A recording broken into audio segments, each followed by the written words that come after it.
As palavras e as coisas, uma arqueologia das ciências humanas, Michel Foucault, tradução de Salmatanos, Martins Fontes, São Paulo 2002, 8ª edição, todos os direitos autorais reservados para a editora.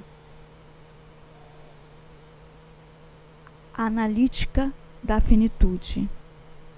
Quando a história natural se torna biologia, quando a análise das riquezas se torna economia, quando, sobretudo, a reflexão sobre a linguagem se faz filologia e se desvanece esse discurso clássico em que o ser e a representação encontravam o seu lugar comum, então, no movimento profundo de uma tal mutação arqueológica, o homem aparece como sua posição ambígua de objeto para um saber e de sujeito que conhece, soberano, submisso, espectador olhado.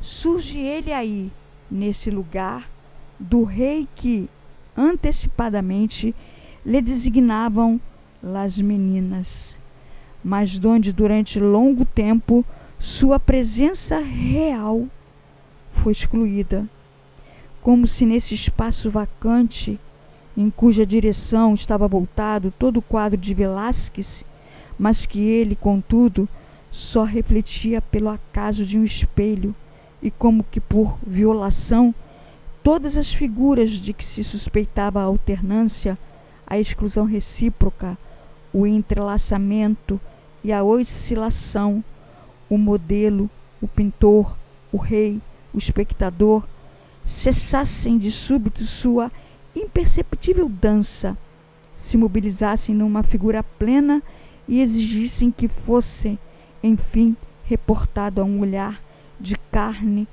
todo o espaço da representação. O motivo dessa presença nova, a modalidade que lhe é própria, a disposição singular da episteme que a autoriza, a relação nova que através dela se estabelece entre as palavras, as coisas e sua ordem, tudo isso pode ser agora trazido à luz. Cuvier e seus contemporâneos haviam requerido a vida que ela mesma definisse na profundidade de seu ser as condições de possibilidade do ser vivo. Do mesmo modo, Ricardo havia requerido ao trabalho as condições de possibilidade da troca, do lucro e da produção.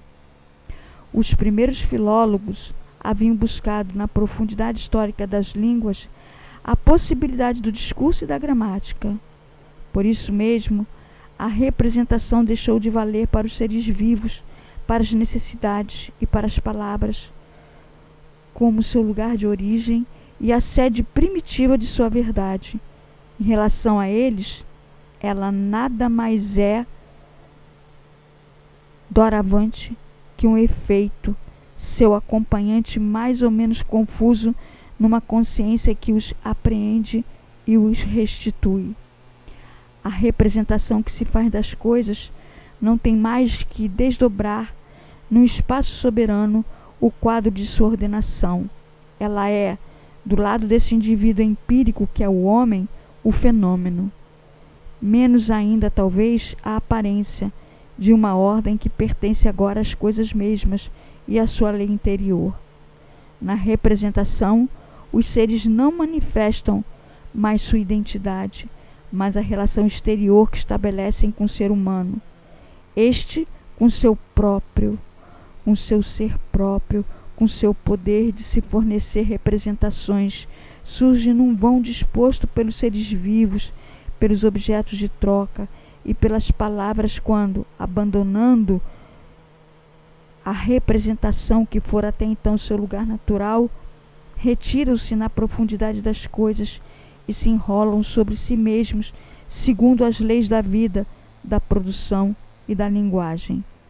Em meio a todos eles, comprimido pelo círculo que forma o homem, é designado bem mais é requerido por eles, já que é ele quem fala, já que é visto residindo entre os animais, e num lugar que não é somente privilegiado, mas ordenador do conjunto que eles formam. Mesmo se não é concebido como termo da evolução, nele se reconhece a extremidade de uma longa série, já que, enfim, a relação entre as necessidades e os meios que ele possui para satisfazê-las é tal que ele é necessariamente princípio e meio de toda a produção. Mas essa imperiosa designação é ambígua. Em certo sentido, o homem é dominado pelo trabalho, pela vida e pela linguagem. Sua existência concreta neles encontra suas determinações. Só se pode ter acesso a ele através de suas palavras, de seu organismo, dos objetos que ele fabrica, como se eles primeiramente, e somente eles talvez, detivessem a verdade, e ele próprio, desde que pensa, só se desvela a seus próprios olhos sobre a forma de um ser que, numa espessura necessariamente subjacente, numa irredutível anterioridade, é já um ser vivo, um instrumento de produção, um veículo para palavras que lhe pré-existem.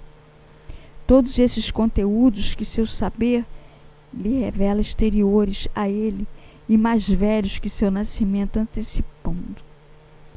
Vergam-no com toda a sua solidez e o atravessam como se ele não fosse nada mais do que um objeto natureza ou um rosto que deve desvanecer-se na história. A finitude do homem se anuncia, e de uma forma imperiosa, na positividade do saber. Sabe-se que o homem é finito, como se conhece a anatomia do cérebro, o mecanismo dos custos de produção ou o sistema da conjugação indo-europeia, ou antes, pela filigrana de todas essas figuras sólidas, positivas e plenas. Percebem-se a finitude e os limites que elas impõem. Adivinha-se como que em branco tudo que elas tornam impossível. Na verdade, porém, essa primeira descoberta da finitude é instável. Nada permite detê-la sobre si, e não se poderia supor que ela promete também esse mesmo infinito que ela recusa, segundo o sistema da atualidade? Ora, a evolução da espécie não está talvez concluída. As formas da produção e do trabalho não cessam de modificar-se, e talvez um dia o homem não encontre mais no seu labor o princípio de sua alienação, nem nas suas necessidades a constante evocação de seus limites, e nada prova tão pouco que ele não descobrirá sistemas simbólicos suficientemente puros para dissolver a velha opacidade das linguagens históricas.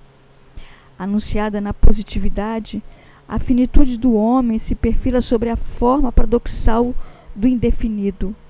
Ela indica mais que o rigor do limite, a monotonia do caminhar, que, sem dúvida, não tem limite, mas que talvez não seja sem esperança. No entanto, todos esses conteúdos com que encobrem o que também deixam apontar em direção aos confins do tempo, só tem positividade no espaço do saber. Só se oferecem a tarefa de um conhecimento possível se ligados inteiramente à finitude, pois eles não estariam aí nessa luz que os ilumina parcialmente, se o homem que se descobre através deles estivesse preso na abertura muda, noturna, imediata e feliz da vida animal. Mas tampouco se dariam sob o ângulo agudo que os dissimula, a partir deles próprios, se o homem pudesse percorrê-los por inteiro no clarão de um entendimento infinito. Mas a experiência do homem é dado um corpo que é seu corpo, fragmento de espaço ambíguo, cuja espacialidade própria, irredutível, se articula contudo com o espaço das coisas. A essa mesma experiência é dado desejo, como apetite primordial, a partir do qual todas as coisas adquirem valor e valor relativo. A essa mesma experiência é dada uma linguagem cujo fio todos os discursos de todos os tempos, todas as sucessões e todas as simultaneidades podem ser franqueados. Franqueados, isso quer dizer que cada uma dessas formas positivas em que o homem pode aprender que é finito só lhe é dada com base na sua própria finitude. Ora, esta não é a essência mais bem purificada da positividade, mas aquilo a partir do que é possível que ela apareça. O modo de ser da vida é aquilo mesmo que faz com que a vida não exista sem me prescrever suas formas me são dadas, fundamentalmente para meu corpo. O modo de ser da produção, o peso de suas determinações sobre minha existência me são dados pelo meu desejo, e o modo de ser da linguagem, todo o rasto da história que as palavras fazem luzir no instante em que são pronunciadas, e talvez num tempo mais imperceptível ainda, só me são dados ao longo da tênue cadeia de meu pensamento falante. No fundamento de todas as positividades empíricas e do que se pode indicar como limitações concretas à existência do homem, descobre-se uma finitude, que em certo sentido é a mesma. Ela é marcada pela espacialidade do corpo, pela abertura do desejo e pelo tempo da linguagem, e contudo, ela é radicalmente outra. Nela, o limite não se manifesta com determinação imposta ao homem do exterior, por ter uma natureza ou uma história, mas como finitude fundamental que só repousa sobre seu próprio fato e se abre para a positividade de todo limite concreto.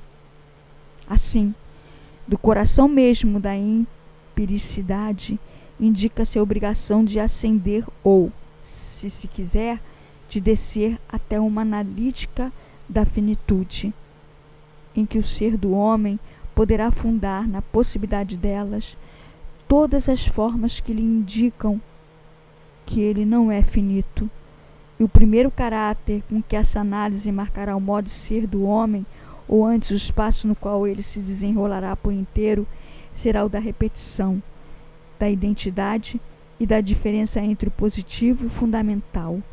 A morte que corrói anonimamente a existência cotidiana do ser vivo é a mesma que aquela fundamental a partir da qual se dá a mim mesmo minha vida empírica. O desejo que liga e separa os homens na neutralidade do processo econômico é o mesmo a partir do qual alguma coisa me é desejável.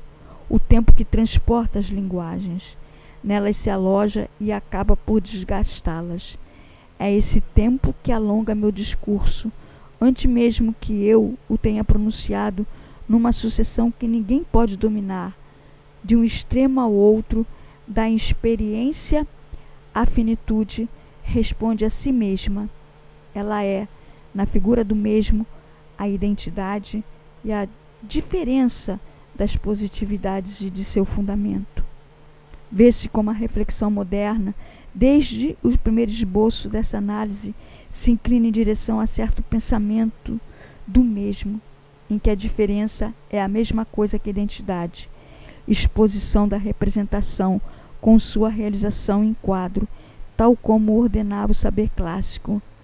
É nesse espaço estreito, intenso, aberto pela repetição do positivo no fundamental, que toda essa analítica da finitude, tão ligada ao destino do pensamento moderno, vai desdobrar-se. É aí que se verá sucessivamente o transcendental, repetir o empírico, o cogito, repetir o impensado, o retorno da origem, repetir seu recuo.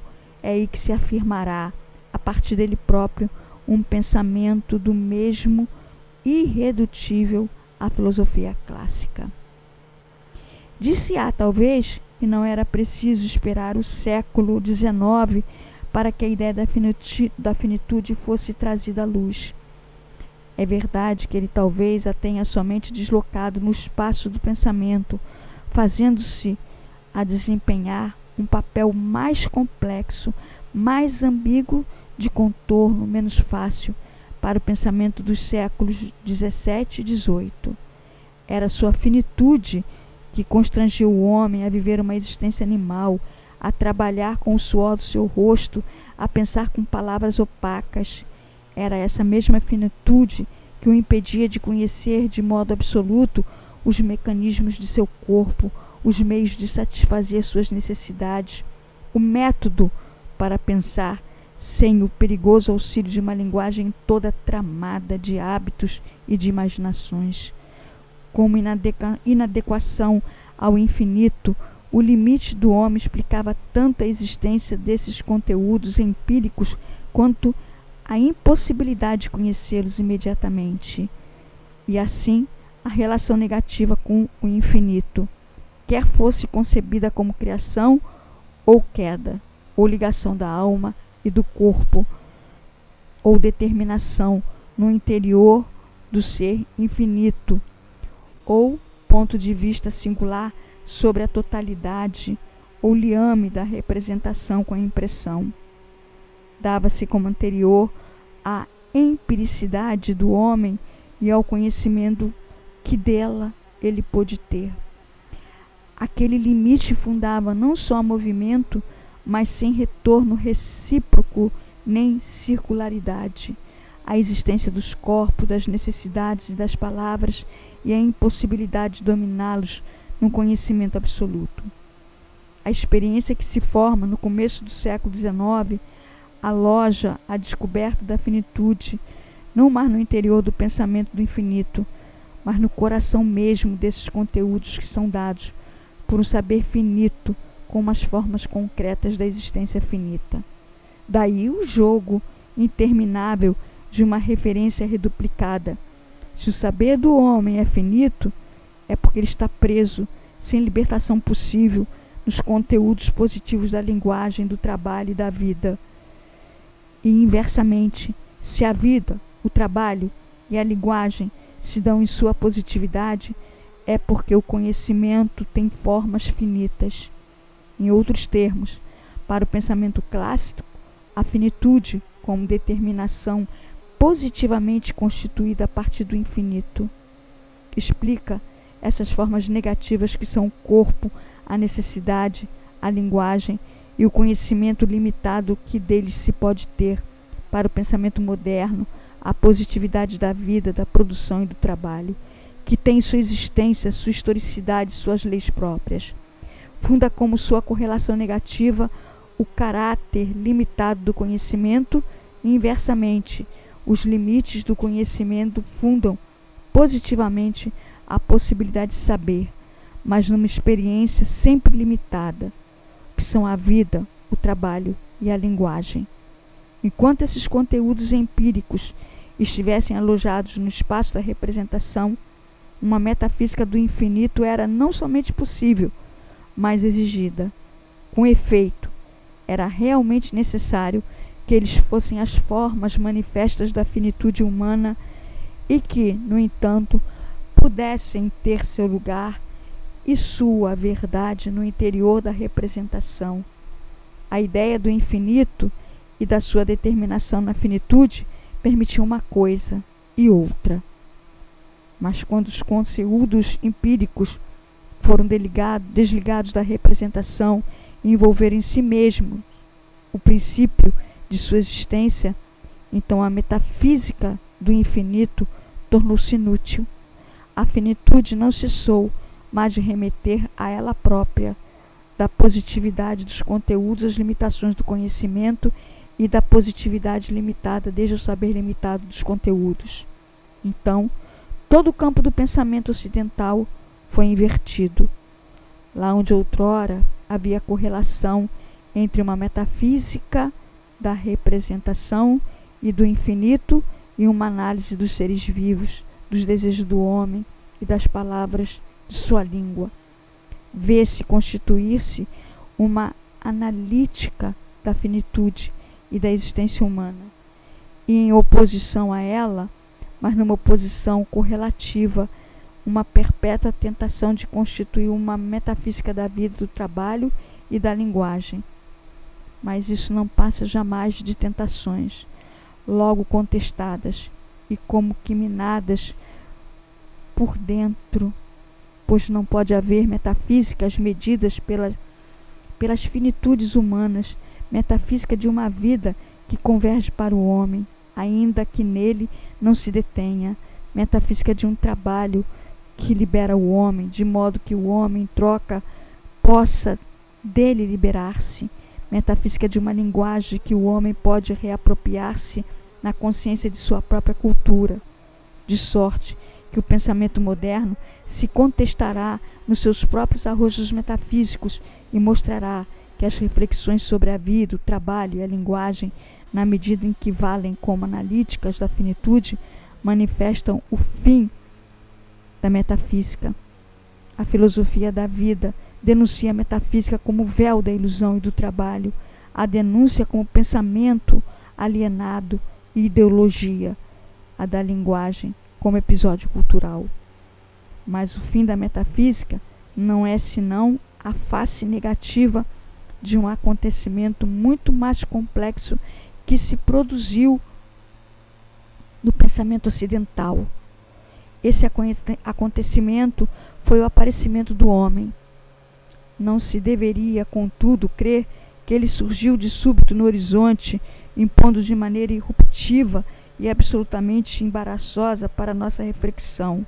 O fato brutal de seu corpo, de seu labor, de sua linguagem, não foi a miséria positiva do homem que reduziu violentamente a metafísica.